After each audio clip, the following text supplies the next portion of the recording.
When was the first time you seen a publishing check? What is that? He wasn't getting paid, and there's so many reasons for that. For me, doing this as long as I have, it's not shocking to me, but that's shocking. But Snoop went from not knowing the music business to now ensuring his legacy. Snoop Dogg said he never got paid a publishing check. This was after he had hit after hit after hit. And I remember that we covered this a couple years ago because he did an interview on $1 million worth of game. Do you remember that? Yep. And there's a short segment that was like, let's just watch this, where he talks about basically his experience in the music business. And here's the thing, for you guys who are interested, he didn't even learn how to make money until he like Master P like put him on like after the Death Row thing, and just wow, I can make money in with businesses and music. For those of you who just are curious about starting your own publishing company, why you want to do that, that's what we're going to cover in this video. So before we get to the update of like what Snoop's doing today, let's refresh on this interview that was so great. You know what was crazy? I told a young cat, I told a young rapper this shit the other day. He was talking about, he's like, man, I supposed to be getting more money, and we was on a phone call. He's popular. Everybody know this motherfucker. I said, let me tell you something, nephew. Be thankful for your blessings. I said, you know why I said this? I said, you run around getting 30s and 40s a night. You getting paid more than Tupac and Biggie was getting, nigga. Like I said, what is you tripping about? We was getting 15 a night back then. You was on cover of the Rolling Stone getting 15. The nigga was happy. My first 100,000 came from St. Ives from a commercial. You never got 100,000 for a show back then. My first 100,000 came from St. Ives Beer Company for a commercial I did. You hear me? Remember when Ice Cube said, I told all my friends, don't drink 8 ball because St. Ives is giving ends. That was for real. They gave you 100 bands. 100. And Suge got mad and went and got 200. And I had a blue Suburban, he went and got him a red one. Damn. So publishing checks. When was the first time you seen a publishing check? What is that? You mean my first couple of years? What is that? Publishing? You mean I wrote all the deep cover, I wrote all the G Thang, I wrote all the Dre Day, I wrote 70% of the Chronic, wrote all damn near 80% of Doggy Style, wrote 70% of Warren G album, wrote 50% of Dog Pound album, wrote 60% of Murder Was a Case. And what is a publishing check? We don't know what that is. I remember we were talking about that. So guys, publishing, what is publishing? Publishing is separate from the earnings that you make from the masters.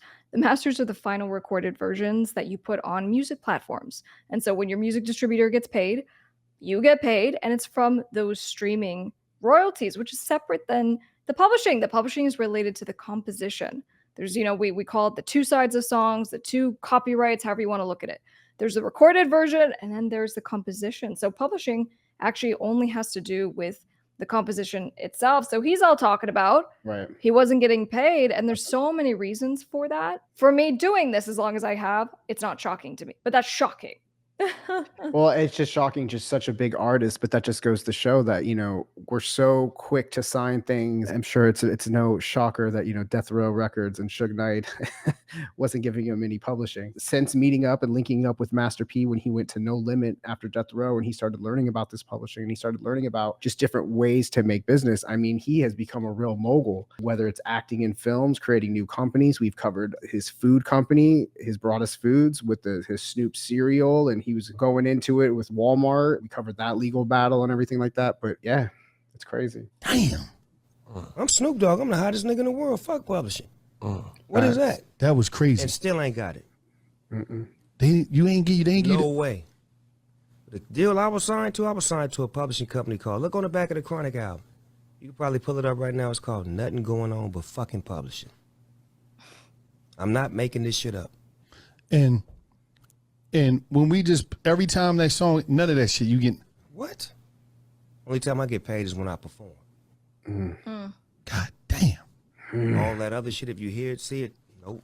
But there's a bunch of reasons for that. So for a lot of artists that do sign with, label deals, it could be the best deal in the world, but stereotypically, the label is going to incur a ton of expenses, and they typically are paying their people. So they're setting the rates at whatever they're wanting to set it at. And so it backfires a lot for artists because you go into debt to the label. And so then on top of that, usually you haven't negotiated the deal very well. And so you're not getting very much, if anything, but labels get paid back first. So if they incurred whatever amount of money that now you owe, they're taking that from your share, and you're not going to start getting paid until they recoup. And so it ends up being just this debt that's owed that, album 2 comes out, new expenses, And that's new after music all, videos. and we're not even discussing the fact that all the inflated costs that go with everything that the label charges you. You're shooting a $5,000 video for, $100,000. It's just crazy how we don't realize that, like you say all the time, that like labels and these things are just like glorified banks, and they're just kind of giving you a loan that you have to pay back, and you just like, it's the interest on these record label deals are crazy. Well, and again, that's like a stereotypical deal, and I've seen way worse deals than that. Like, just it's insane what some people will sign because they never get an attorney, they never get help, they never have any idea what they're signing, and then they're like, and I've heard this so many times where the artist or the band, they're like, I get paid off of shows. I don't Yeah. make anything from merch. I don't make anything from the music and the royalties and the Well, sync, just even the on community, placements. even, just the music community that we have from our artists and producers and stuff. They're like, oh, quit crying about streaming. Go, you make your money off playing shows anyway. It's like this fact of life that artists have started to accept and preach to other artists, like, stop your whining, go play a show if you want to make money. There's this whole idea of how the music industry is supposed to work that is built off how it used to work, that we think that that's how it's supposed to be. And now that the information is available to us, we can actually take control of our own careers. That's right. And here's the thing, Snoop made some changes and now he's making some money, but But it really don't get look. It don't really get a look like that. You don't really hear Death Row Records in movies, TV shows, endorsed. You don't hear They that don't get shit. synced like that. No, they don't get synced. not really so. They're just collecting off of, history and people that just classically buy the record. It just probably sell a certain amount every year or whatnot, but it don't move my pockets. When did you learn? When did you learn about? When you first learned like this shit is important, publishing? No Limit. Master P gave me a lesson on all of this shit. Like, sat me down and explained everything, and he took me to Louisiana. We drove around the neighborhood. He said, pick out the house you like. Picked out the house I like, had the paperwork. That's the first thing that was in my name, ever. Took me to the dealership with me and my wife, C. Murder, drove us down there, picked out a truck for me, picked out one for her, in my name. First car is in my name. Yeah. Account, here's your accountant. This is your accountant, this is what they do. They take care of your business, they take care of your taxes, they pay your bills. Okay, I didn't know all that. I just thought niggas just put money in the shoebox under the bed and live like that. Structure, business. You gotta invest, real estate. This nigga had a mall. This nigga had a whole mall when I was on No Limit. Had gas stations. Yeah, we talk about like diversifying the use of your music. So you guys, with the catalog that you have, it's not just putting it on music platforms. How else can you make money? How else can you combine the music into and use it? Like, for example, in sync placements, and so with the publishing on how can you best utilize the music, it's making sure your music is registered where you can collect your publishing. Right. And so in the United States, we have BMI, we have ASCAP, and that's where you collect your publishing and you can collect all of the publishing. You actually don't even need a publishing company, but it can be helpful. So look, the update is that Snoop is no longer the Snoop that once didn't know the music business. He has done a publishing deal with Reservoir for his entire catalog of hits, including his future works, plus Death Row Records publishing catalog. Snoop basically went from not knowing the music business to now basically ensuring his legacy lives on forever. And he's also making some serious money. Well, just even like he was just saying in that clip that we just watched, where he was talking about how he learned about accountants and paying bills and figuring out where the money kind of goes and stuff. He's always surrounding himself with smart people. I mean, just a quick side thing. I mean, he was doing that NFT thing that was pretty successful with him for a while. And I don't know where the NFT thing's all now, but when he was doing it, he's trying to always get involved in stuff. And now he's partnering with a company who I believe has been spending, like, I could have this wrong, but I think the number was something like $1 billion in just inquiries. Like, this company's just acquiring stuff and they're pushing it out there, trying to get it out there.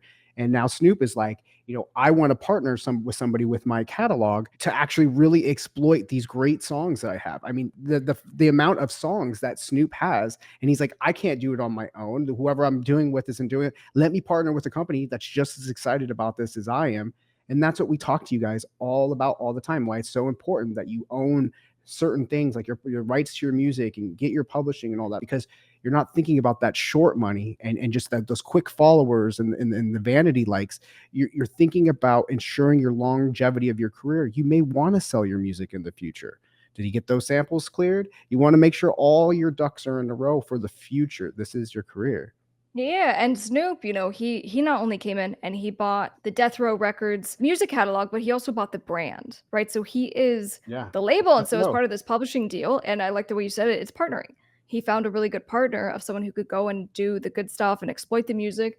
And as let's talk about, this is for his personal catalog. We got Gin and Juice, What's My Name, Drop It Like It's Hot, Beautiful, and that was featuring Pharrell. California Girls, his stuff with Katy Perry. I mean, that song is Yeah. absolutely huge. I mean, just think about the legacy of Death Row. I mean, you have all those Tupac songs. You have the Dog Pound. You have so much material that you can, exploit into movies. And when he became head of Death Row, he specifically was talking about how he wanted to exploit the music and get it out into these venues. And so I wonder how long this deal was in the works before it actually got signed up and stuff, because I know he's been wanting to do this for quite a while. And I love how transparent he is. I didn't know anything. He's not trying to come and go, I'm just the best. He's like, I had no idea, and I had to learn, and I'm so grateful for that. I love it. Snoop said, quote, I'm so honored to have them, so the publishing company, as a partner and excited for all the great things to come with the catalog as well as new music ventures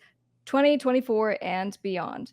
And Donna, so she's the Reservoir executive vice president, global creative director, said, quote, legendary artists only need one name. Snoop is part of that echelon. From music to brands, television, and film, his acumen represents excellence. I love that. He is an icon. I love Snoop. Yeah. So look, this is to get you guys motivated and just excited about, again, you don't have to go through all the headache of getting signed to a bad deal and losing ownership of your music and then going and having to buy the label in order to get it back, and just trying to think through retaining ownership of your music, doing smart deals so that you can have someone who knows how to do something better, like publishing, sync licensing, all that good stuff. And that's what we teach you here on Top Music Attorney. We'll see you on the next one.